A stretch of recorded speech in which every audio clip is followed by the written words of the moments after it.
Olá, meus queridos irmãos, minhas queridas irmãs, iniciando aqui com você o programa Testemunho de Fé. Aqui é o Padre Paulo Ricardo e quero convidar você a refletir nos próximos minutos a respeito da Palavra de Deus que a Igreja nos propõe a cada domingo. Esse domingo é o domingo da Divina Misericórdia, domingo da oitava de Páscoa. E nós iremos refletir a respeito das aparições de Jesus, tanto no próprio domingo de Páscoa como 8 dias depois, como hoje, ou seja, no domingo de Páscoa, 8 dias depois, a São Tomé. Trata-se, portanto, do Evangelho de São João, no capítulo 20, versículos de 19 a 31.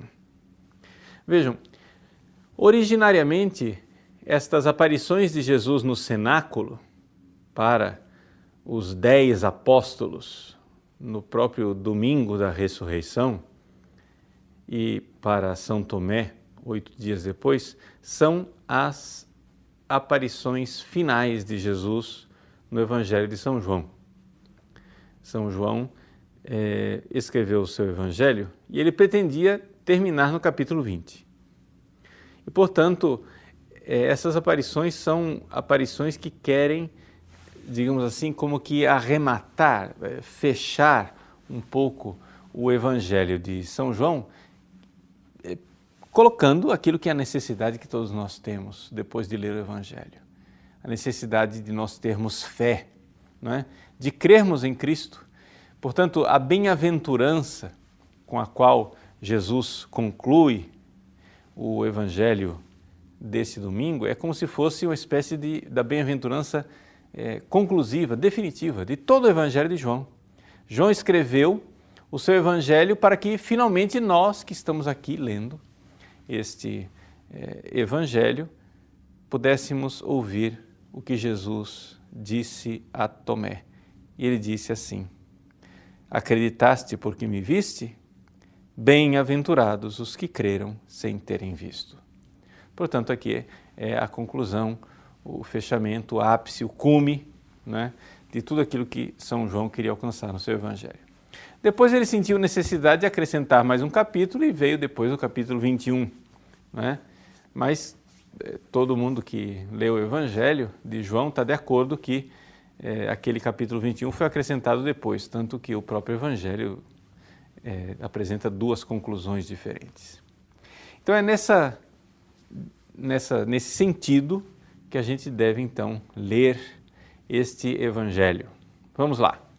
Então, a cena começa no próprio domingo de Páscoa, portanto, uma semana antes da aparição a São Tomé, Jesus aparece ali aos 10 apóstolos. Por que 10? 10 porque eles eram 12, mas Judas morreu, portanto 11, e Tomé não estava presente, portanto 10.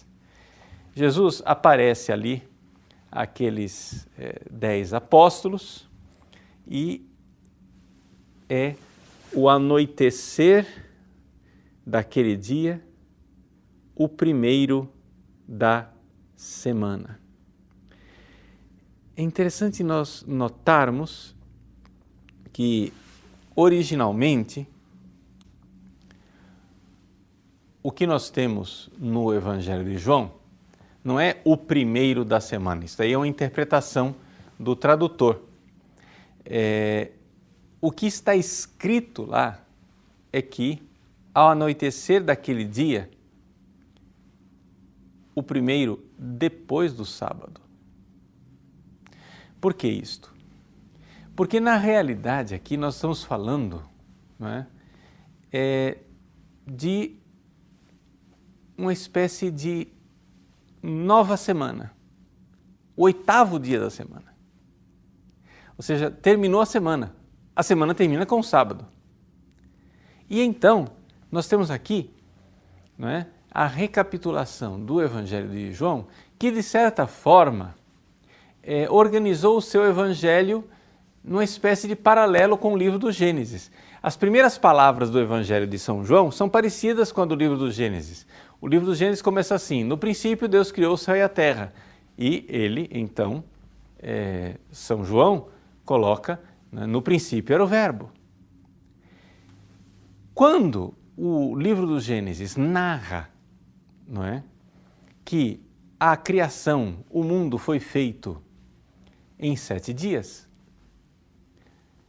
João, também no seu evangelho, narra a primeira semana do ministério de Jesus, em que ele não está criando o céu e a terra, mas ele está chamando os seus discípulos para a nova criação, para a restauração, para agora a união entre Deus e o homem.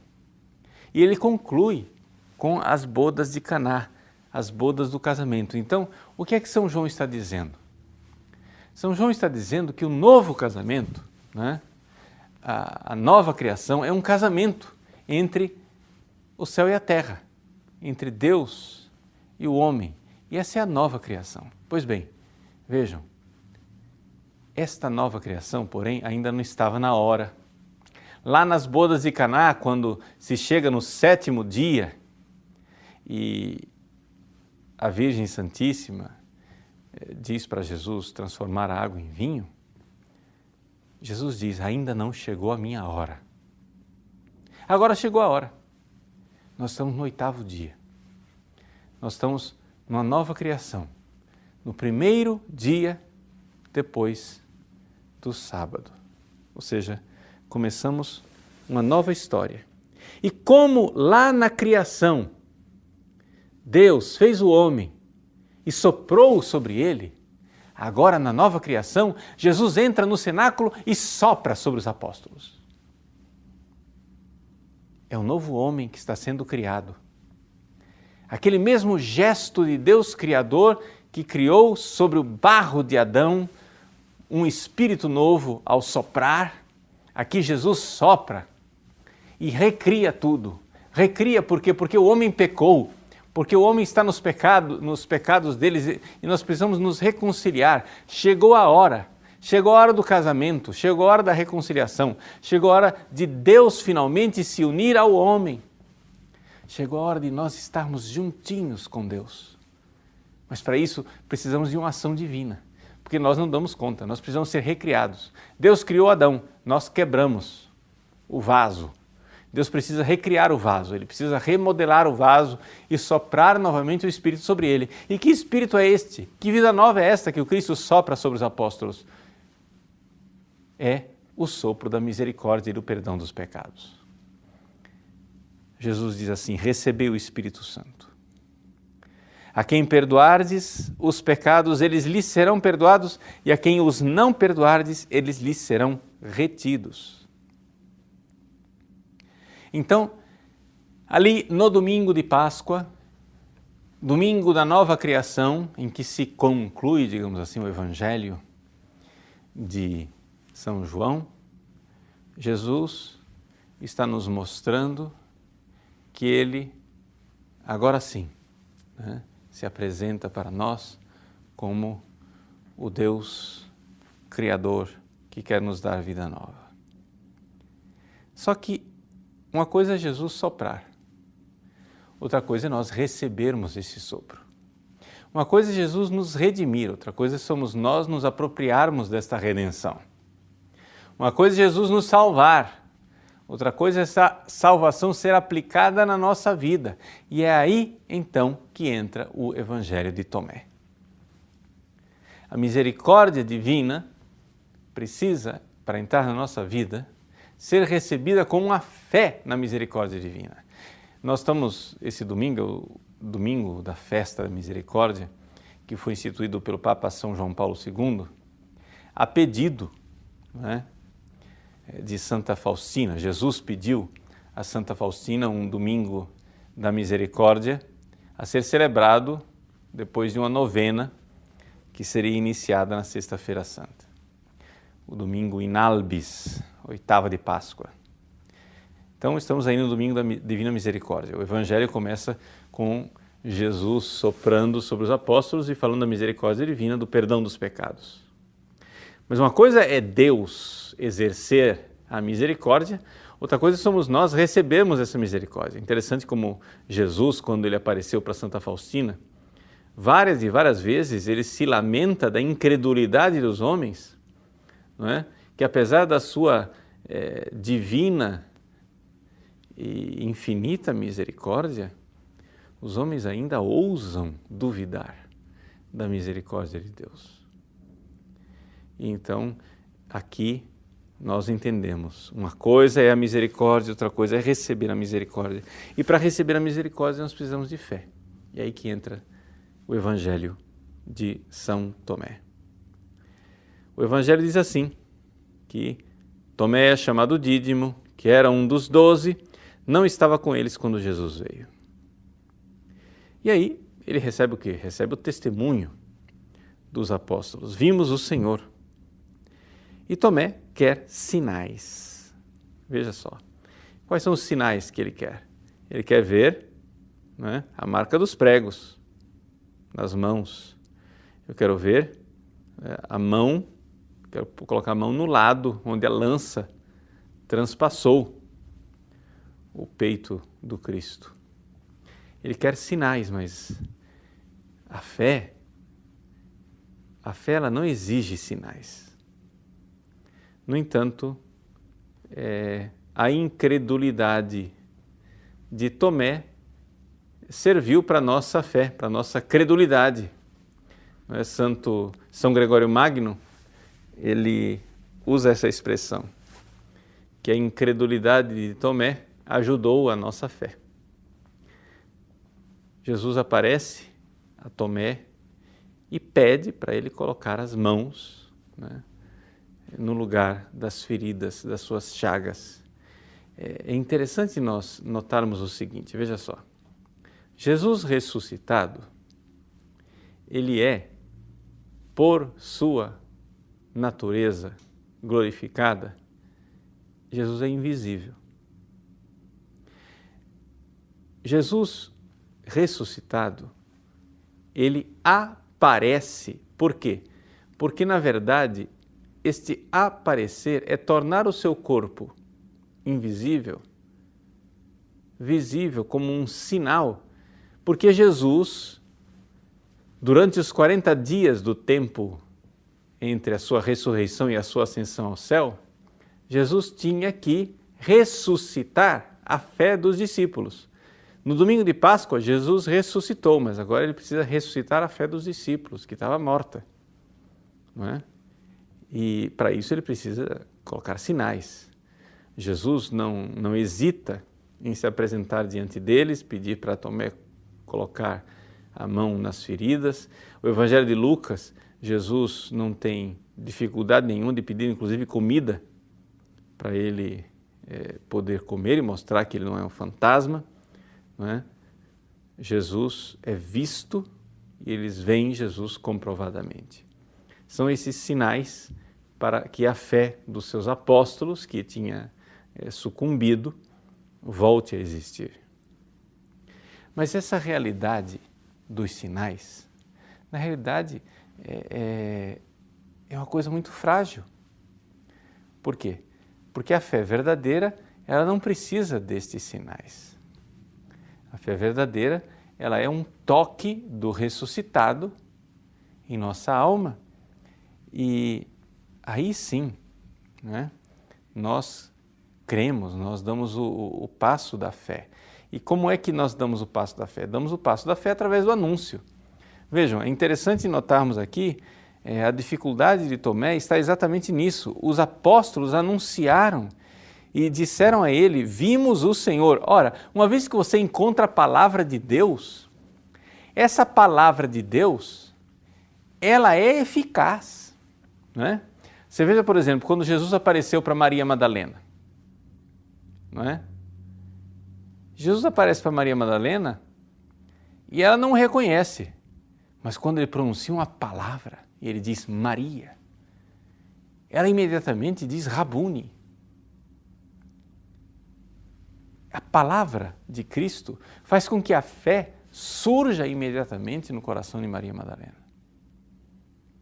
Aqui também, a palavra dos apóstolos deveria ter feito surgir no coração de Tomé a experiência da fé.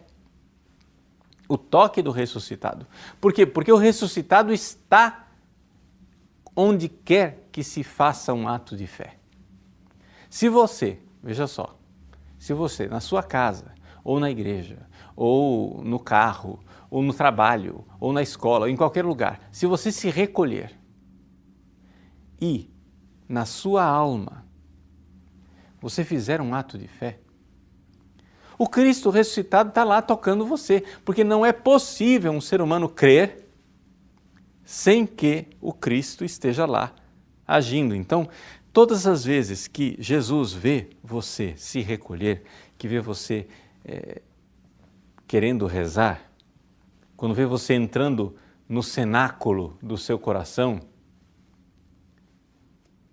é como se Jesus dissesse assim: oba, ele está se recolhendo, peraí, vamos ver se ele vai se recolher de verdade. E aí, uma vez que você se recolhe e começa a se abrir à ação do Cristo ressuscitado, o Cristo ressuscitado, vendo isso, envia o Espírito Santo e toca a sua alma. E o que é que ele faz na sua alma? Ele ilumina a sua inteligência e convida a sua vontade. É importante nós notarmos que estas duas faculdades são aquilo dentro de nós, aquela parte realmente que pertence à alma. Dentro da gente tem muita coisa que não pertence à alma, que faz parte da realidade animal, faz parte, né, do nosso composto, o ser humano enquanto animal sensível, né? Sei lá, você vê dentro de você o medo, por exemplo. O Evangelho desse domingo começa relatando exatamente essa realidade passional, né? Dizendo que os discípulos estavam com as portas fechadas por medo dos judeus. De onde vem o medo? Medo é uma realidade animal, né? E Jesus então entra, ele ultrapassa as portas fechadas e diz: a paz esteja convosco. É importante que quando você vai rezar, aconteça isso, que você enxergue um pouco o que está nas suas emoções, o seu mundo emocional, o seu mundo passional. O que está acontecendo? É medo? É irritação? Agitação? Ansiedade? O que está acontecendo com você? Pois bem, o que acontece é isto. Assim como os discípulos, os apóstolos estavam lá sentindo medo, mas o Cristo teve que ultrapassar esse medo para chegar finalmente na alma deles e soprar com um sopro novo na alma deles e dar a eles a experiência da fé. Também Jesus quer fazer isso com você. Então, quando você se recolhe, quando você quer realmente rezar, né, se colocar diante de Deus, Jesus ressuscitado quer soprar o Espírito Santo sobre você. Quer fazer com que a sua inteligência seja iluminada e você veja, você tenha uma verdadeira experiência de fé e que a sua vontade seja convidada, né? E assim o nosso mundo interior, a gente ultrapassa simplesmente aquela coisa mais animal e a gente consegue dar um passo maior, o passo da fé, que é o que ele quer de nós. Tomé, né, na sua fragilidade, teve que receber um sinal claro, incontestável, de colocar as mãos nas chagas, né? Jesus disse para ele: põe o teu dedo aqui e olha as minhas mãos, estende a tua mão e coloca no meu lado, e não sejas incrédulo, mas fiel. O bonito de ver é que São Tomé, ele não para naquele sinal. Ele vê um homem ressuscitado, mas se prostra ali diante do Cristo e dá o passo da fé, finalmente. Ele diz: meu Senhor e meu Deus. Ou seja, Jesus mostra para ele um sinal, que é um homem vivo. E ele transcende o sinal e vai ao Deus invisível. E diz, e atesta e fala que Jesus é Deus. E agora? Agora nós precisamos fazer o que Tomé fez, sem ver os sinais, né? E tomar posse mesmo desta bem-aventurança, que é a bem-aventurança final do Evangelho de São João. Ele diz: bem-aventurados os que creram sem terem visto. Vocês sabem quem é que Jesus pensava quando ele falou essa frase? Ele pensava em você. Mas você não está entendendo quando eu digo que ele pensava em você. Não é que ele pensava em você genericamente, assim, ele pensava na humanidade inteira que viria depois, bilhões de pessoas que viriam a ter a fé nele. Não! Ele pensava em você com seu nome, sobrenome e endereço, quem você é, você pessoalmente. Não é? Você está ouvindo agora este programa e nessa minha reflexão, quem sabe, durante a reflexão, surgiu dentro de você uma pequena chama da fé? Pois bem, Jesus olhou para este ato de fé, às vezes pequenino, frágil, ou às vezes profundo e robusto, não interessa. Jesus olhou para o seu ato de fé e disse: como você é feliz. Jesus exulta de alegria, com felicidade, como ele exultou de alegria diante de Simão Pedro, quando disse: bem-aventurado és tu, Simão Pedro, porque não foi nem a carne nem o sangue que te revelou isso, mas foi o Pai do céu quem te revelou isso. Sim. Por quê? Porque nós temos que escolher. O próprio São João diz isto na sua primeira carta. Nós temos que escolher pelo que é que nós vamos ser movidos. Se nós vamos ser movidos por aquilo que há no mundo, que é a concupiscência da carne, a concupiscência dos olhos e a soberba da vida, ou seja, em resumo, se nós vamos ser movidos simplesmente pela nossa realidade de criaturas, ou se nós vamos ser movidos pelo Espírito Santo e pela fé, não é? Ou seja, pelo Pai do céu. Ele diz assim, 1 João capítulo 2, versículo 16, tudo que é no mundo é a concupiscência da carne, a concupiscência dos olhos e a soberba da vida. Não vem do Pai, mas do mundo. Não é? Ou seja, isso não vem do Pai. Mas o que é que vem do Pai? O que vem do Pai é a fé. É a fé verdadeira. E nessa mesma carta de São João diz: esta é a vitória que venceu o mundo, que venceu toda essa força que arrasta a gente para o pecado. Essa é a vitória que venceu o mundo. A nossa fé. Quem é o vencedor do mundo, senão aquele que crê que Jesus é o Filho de Deus? Então, meus queridos, vamos neste domingo da Divina Misericórdia renovar a nossa fé na misericórdia infinita de Deus que se manifestou a nós na Páscoa. Vejam, Jesus, no Evangelho de João, como uma nova criação, ele sopra sobre o barro do Adão e nos dá agora a reconciliação e a misericórdia. E recebendo o Espírito Santo, nós agora podemos nos unir ao Cristo. É o momento do matrimônio, que em Caná não tinha ainda chegado a hora, mas agora chegou a hora. Chegou a hora de nós nos unirmos a Ele num verdadeiro e profundo ato de fé. Junto com São Tomé, ajoelhemos diante do Cristo e digamos: meu Senhor e meu Deus. Que Deus abençoe você, ilumine a sua inteligência, convide a sua vontade e nesse tempo de Páscoa faça com que você realize atos de fé cada vez mais profundos.